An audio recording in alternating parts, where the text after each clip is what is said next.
Everyone, कैसे हैं आप सभी। मैं निशा शर्मा आप सभी के लिए प्रीवियस ईयर पेपर 8 जनवरी 2020 को जो आपका यूपी टेट हुआ था उसके हिंदी के 30 क्वेश्चन लेकर आ गई हूँ। यूपी टेट होता है 150 नंबर का, बट मैं आज 30 क्वेश्चन लेकर आई हूँ, वो भी हिंदी के। तो हिंदी के हम 30 क्वेश्चन को प्रीवियस ईयर को सॉल्व करते हैं। इस क्वेश्चन पेपर में 31 से 60 तक हिंदी भाषा दी गई है। हमारे हर क्वेश्चन पेपर में 30 क्वेश्चन होते हैं, हमारे हिंदी के 30 ही नंबर के होते हैं। तो इनको डिस्कस करते हुए हम अपने सेशन को आगे बढ़ाते हैं। फर्स्ट क्वेश्चन है आपका, प्रायोजन का समानार्थी शब्द नहीं है। तो कौन सा नहीं है? हेतु, लक्ष्य, उद्देश्य और नियोजन। तो डी ऑप्शन आपका करेक्ट हो जाएगा।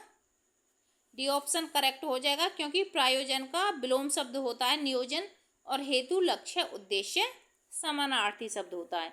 ऋजु का विलोम शब्द है। ऋजु का त्रिकोण, सरल, सीधा या वक्र। तो ऋजु का है वक्र। त्रिकोण का षष्ठकोण हो जाता है, सरल का कठिन हो जाता है, सीधा का उल्टा हो जाता है। ओके। निम्नलिखित विकल्पों में किस विकल्प में विशेषण का निर्देश अशुद्ध है? दूसरा क्रमवाचक, वो तो है ही, दूसरा क्रमवाचक है।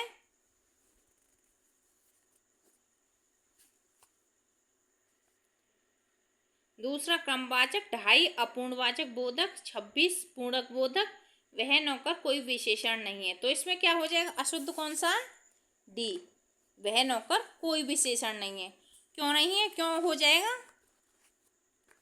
दूसरा क्रमवाचक है, पहला दूसरा 2.5 अपूर्ण बोधक है क्योंकि उसमें पूरा नहीं दिया गया।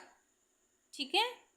वह नौकर कोई विशेषण नहीं है क्योंकि वह नौकर सार्वनामिक विशेषण है जो सर्वनाम शब्द संज्ञा के लिए विशेषण का कार्य करता है। ठीक है। 34 क्वेश्चन नंबर पे आ गए हम। 34 क्वेश्चन क्या है? आप भला तो जग भला वाक्य में सर्वनाम में किस भेद का बोध होता है? अनिश्चयवाचक सर्वनाम का, संबंधवाचक सर्वनाम का, निजवाचक सर्वनाम का, प्रश्नवाचक सर्वनाम का। इसमें आ जाएगा बी ऑप्शन आपका, निजवाचक सर्वनाम। क्यों आ जाएगा? 34 जो आपका क्वेश्चन है उसमें बी ऑप्शन क्यों आ जाएगा? क्योंकि वक्ता या लेखक जहां अपने लिए, आप या अपने भाग का प्रयोग करता है वहां निजवाचक सर्वनाम होता है।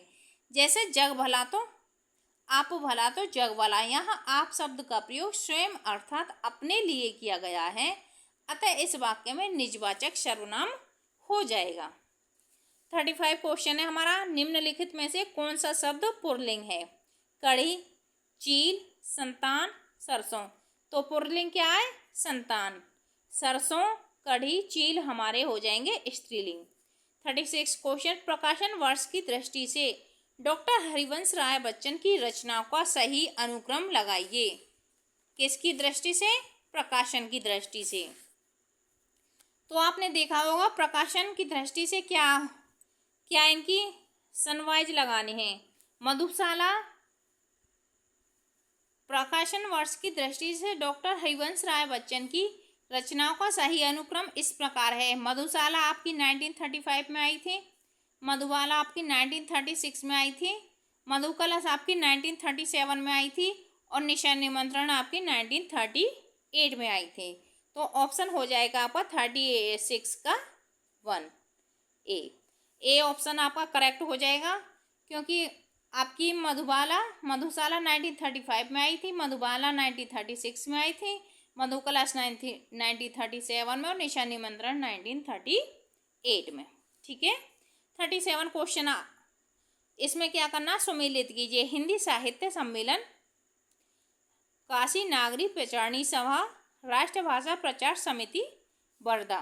37 का हो जाएगा आपका सी। 37 का हो जाएगा आपका सी। क्यों? हिंदी साहित्य सम्मेलन हुआ था 1910 में। काशी नागरी प्रचारणी 37 का कौन सा हो जाएगा? सी। हिंदी साहित्य सम्मेलन की स्थापना वर्ष 1910 में हुई थी। काशी नागरी प्रचारणी सभा की स्थापना वर्ष 1893 में हुई थी तथा राष्ट्रभाषा प्रचार समिति की स्थापना वर्ष 1918 में हुई थी। ठीक है। 38 तुलसीदास के रचनाकार हैं। 38 तुलसीदास के रचनाकार हैं। केशवदास, डॉक्टर रामविलास शर्मा, महादेवी वर्मा या सूर्यकांत त्रिपाठी निराला। तो 38 में हो जाएगा आपका डी, सूर्यकांत त्रिपाठी निराला। तुलसीदास सूर्यकांत त्रिपाठी निराला की प्रसिद्ध रचना है। यह खंडकाव्य वर्ष 1938 में प्रकाशित हुआ। इसका कथानक जन सामान्य में प्रचलित उस कहानी पर आधारित है जिसमें गोस्वामी तुलसीदास को अपनी स्त्री पर अत्यधिक आसक्त बताया गया था। ठीक है, तुलसीदास की इसकी रचना है। तुलसीदास के रचनाकार हैं सूर्यकांत त्रिपाठी निराला। 39 क्वेश्चन नंबर, अन्य से अनन्य आत्मकथा किसकी है? ये किसकी है? प्रभा खेतान। किसकी है ये? प्रभा खेतान। अन्य से अनन्य प्रभा खेतान की आत्मकथा है। यह आत्मकथा पहले साहित्य पत्रिका हंस में धारावाहिक के रूप में छपी थी। पुस्तक के रूप में राजकमल प्रकाशन ने इसे वर्ष 2007 में प्रकाशित किया। इस पुस्तक में प्रभा खेतान ने अपनी जिंदगी के सफरनामे को बेबाकी के साथ प्रस्तुत किया है। किसने? प्रभा खेतान ने। अन्य से अनन्य। 40 नंबर क्वेश्चन है हमारा, प्रभु जी तुम चंदन हम पानी किसका वाक्य है? प्रभु जी तुम चंदन हम पानी किसका वाक्य है? दादू का, कबीर का, रैदास का या नानक का? ये है आपके रैदास का। प्रभु जी तुम चंदन हम पानी रैदास जी की पंक्ति, उनकी यह चौपाई भजन के रूप में प्रचलित है। इस पंक्ति में कवि ने स्वयं को पानी तथा प्रभु को चंदन माना है, अतः यहाँ प्रभु की श्रेष्ठता सिद्ध की गई है। ओके, 40 क्वेश्चन नंबर का आंसर हो जाएगा आपका रैदास। अब 41 क्या है आपका? राम आम खाता है में वाच्य का कौन सा रूप है? राम आम खाता है वाच्य में कौन सा रूप है? भाववाच्य, कर्मवाच्य, कृतवाच्य या फिर आपका उभयवाच्य? 41 में हो जाएगा आपका सी, कृतवाच्य। 41 में हो जाएगा आपका सी, कृतवाच्य। क्रिया के जिस रूप में कर्ता की प्रधानता रहती है और क्रिया का सीधा तथा प्रधान संबंध कर्ता से होता है, उसे कृतवाच्य कहते हैं। इस वाच्य में क्रिया के लिंग और वचन कर्ता के अनुसार होते हैं। जैसे राम आम खाता है, इस वाक्य में राम कर्ता की प्रधानता है तथा क्रिया का लिंग और वचन कर्ता के अनुसार है।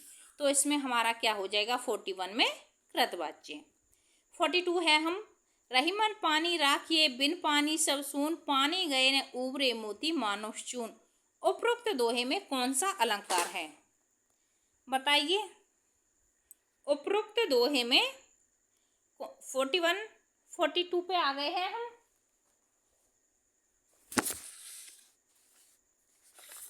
42 क्वेश्चन नंबर है हमारा, रहीमन पानी राखिए बिन पानी सब सून, पानी गए न उबरे मोती मानुष चून। इसमें क्या आंसर हो जाएगा? रूपक हो जाएगा आपका, श्लेष हो जाएगा, उत्प्रेक्षा हो जाएगा, उपमा हो जाएगा। 42 नंबर में आपका हो जाएगा सी, श्लेष। 42 में हो जाएगा श्लेष। श्लेष की क्या पहचान है, कोई बताएगा? जब किसी शब्द का प्रयोग एक ही बार किया जाता है लेकिन उसके कई अर्थ निकलते हैं, तब वहाँ श्लेष अलंकार होता है। जैसे रहीमन पानी राखिए बिन पानी सब सून, पानी गए न उबरे मोती मानस चून। इसमें क्या है? श्लेष अलंकार है। 43 का क्या हो जाएगा आपका? निम्नलिखित में से कौन सा शब्द अशुद्ध है? चांद, अंगना, अंक, आँख। 43 में कौन सा हो जाएगा आपका? वी। क्या हो जाएगा? वी, अंगना। क्यों हो जाएगा 43 में वी? दिए गए विकल्पों में अंगना शुद्ध 3 अर्थों में। इसका अर्थ है सुंदर अंगों वाली स्त्री। अन्य विकल्प अशुद्ध हैं जिनके शुद्ध है चांद, चांद संदर्भ में जल, अतः यहाँ श्लेष अलंकार है।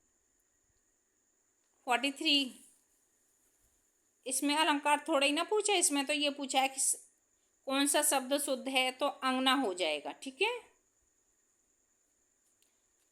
44 निम्न में से किस शब्द की वर्तनी सही है? 44 का आंसर हो जाएगा आपका सी। 44 का सी, सनिधि। इसमें दो आधा आधा नहीं दिया हुआ है, ये आपकी शुद्ध वर्तनी है। 45 क्वेश्चन, उपचारात्मक शिक्षण की सफलता निर्भर करती है, किस पर निर्भर करती है? समय व अवधि पर, भाषिक नियमों के ज्ञान पर, उपचारात्मक शिक्षण की सामग्री पर, समस्याओं के कारणों की सही पहचान पर। 45 में आपका आंसर हो जाएगा डी, समस्याओं के कारणों की सही पहचान पर। समस्याओं के कारणों की सही पहचान पर। 46 घोंसले में चिड़िया है में कौन सा कारक है? घोंसले में चिड़िया है में कौन सा कारक है? संबंध है, अपादान है, अधिकरण है, संप्रदान है। तो इसमें हो जाएगा अधिकरण। अधिकरण क्यों हो जाएगा? संज्ञा या सर्वनाम के जिस रूप में क्रिया का आधार सन्निहित होता है उसे अधिकरण कारक कहते हैं। इसके परसर्ग कारक चिन्ह में पर्या, जैसे घोंसले में चिड़िया है, वाक्य में घोंसले में अधिकरण कारक है। ये आपका छोटा सा गद्यांश दिया हुआ है। गांधीवाद में राजनीतिक और आध्यात्मिक तत्वों का समन्वय मिलता है। यही इस बात की विशेषता है। आज संसार में जितनी भी बात प्रचलित हैं, इसे आप पढ़ लेना। टाइम हो रहा है ओवर। 47 का क्वेश्चन क्या हो जाएगा? दिए गए गद्यांश के आधार पर बताइए कि संसार के बाद सीमित हैं। 47 में हो जाएगा गद्यांश के अनुसार बी, राजनीतिक क्षेत्र में। क्या हो जाएगा? बी। 48 का उपयुक्त गद्यांश में गांधीवाद का आधार किसे बताया गया है? किसे बताया गया है 48 में? क्या हो जाएगा गद्यांश के अकॉर्डिंग? बी, राजनैतिक और आध्यात्मिक तत्व को। ठीक है। 49 कनुप्रिया के रचनाकार कौन है? कौन है कनुप्रिया के? धर्मवीर भारती। कौन है? धर्मवीर भारती। कनुप्रिया के रचनाकार धर्मवीर भारती है। यह एक खंड काव्य है जिसका प्रथम संस्करण वर्ष 1959 में प्रकाशित हुआ। अब तक इसके 10 से अधिक संस्करण प्रकाशित हो चुके हैं। इस रचना में धर्मवीर भारती ने नारी के अंतर्मन की एक परत को खोलकर रख दी है। इसमें नारी के मन की संवेदनाओं और प्यार के नैसर्गिक सौंदर्य का अप्रतिम चित्रण हुआ है। इसमें कनुप्रिया में।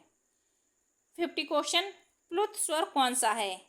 कल हमने आपको वर्णमाला की जो कराई थी उसमें दे रखा स्वर के कितने भेद होते हैं? 3 होते हैं। ह्रस्व, दीर्घ, प्लुत। तो प्लुत आ जाएगा ओम। तो 50 का हो जाएगा क्वेश्चन का ए। ठीक है। 51 क्वेश्चन नंबर है आपका, निम्नलिखित में से कौन सा शब्द तद्भव है? निम्नलिखित में से कौन सा शब्द तद्भव है? ए। कौन सा हो जाएगा आपका? ए। क्यों हो जाएगा?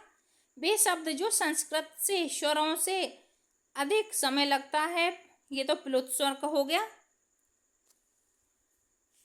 जो संस्कृत से उठकर चेंज हो जाते हैं उनको तद्भव शब्द कहते हैं। क्या कहते हैं उनको? तद्भव शब्द कहते हैं।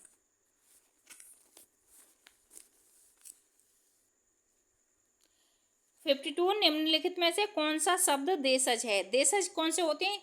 देशज उन शब्दों को कहते हैं जो बोलचाल तथा देश के अन्य भाषाओं से लिए गए हैं, जैसे लुटिया, डिबिया, गरौंदा, धड़ाम आदि अन्य विकल्पों में सारे कौन से हैं? देशज हैं। 52 का हमारा धड़ाम क्या हो जाएगा? देशज हो जाएगा। 53 चुंदर के सिर पर चमेली का तेल का अर्थ है। 53 में हो जाएगा हमारा बी, अयोग्य व्यक्ति को अच्छी चीज देना। अयोग्य व्यक्ति को अच्छी चीज देना। छछूंदर के सिर पर चमेली का तेल। ठीक है, बी ऑप्शन आपका करेक्ट हो जाएगा। 54 में ऋग्वेद का संधि विच्छेद है। कौन सा 54 का?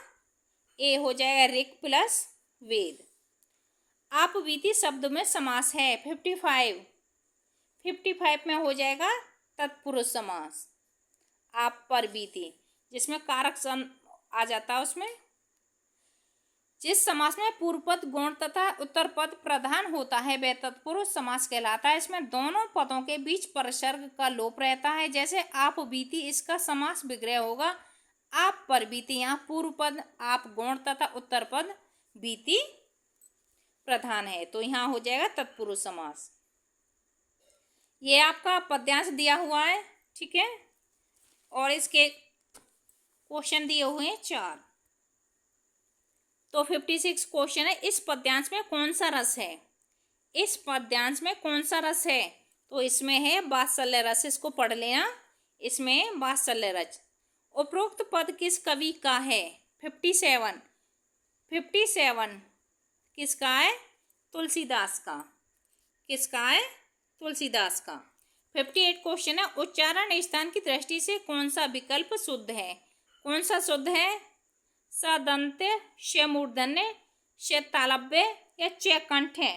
तो कौन सा ठीक है आपके? कल हमने वर्णमाला पढ़ी थी। 58 का हो जाएगा ए, श दंत्य, ठीक है। 59 क्वेश्चन नंबर 59 है, निम्नलिखित में से कौन सा कथन अशुद्ध है? कौन सा अशुद्ध है? पढ़ के देखो। 2 महाप्राण व्यंजनों का उच्चारण एक साथ हो सकता है, ये वाला आपका अशुद्ध है। मेरे 60 क्वेश्चन है, मेरे लड़के ने मेरी आज्ञा का पालन नहीं किया, वाक्य में लड़के के विषय में कौन सा विकल्प अशुद्ध है? तो कौन सा अशुद्ध है? कर्ता भी है, पुल्लिंग भी है, एक वचन भी है। अशुद्ध क्या है? बहुवचन। तो ये 30 क्वेश्चन हो गए हैं आपके हिंदी के।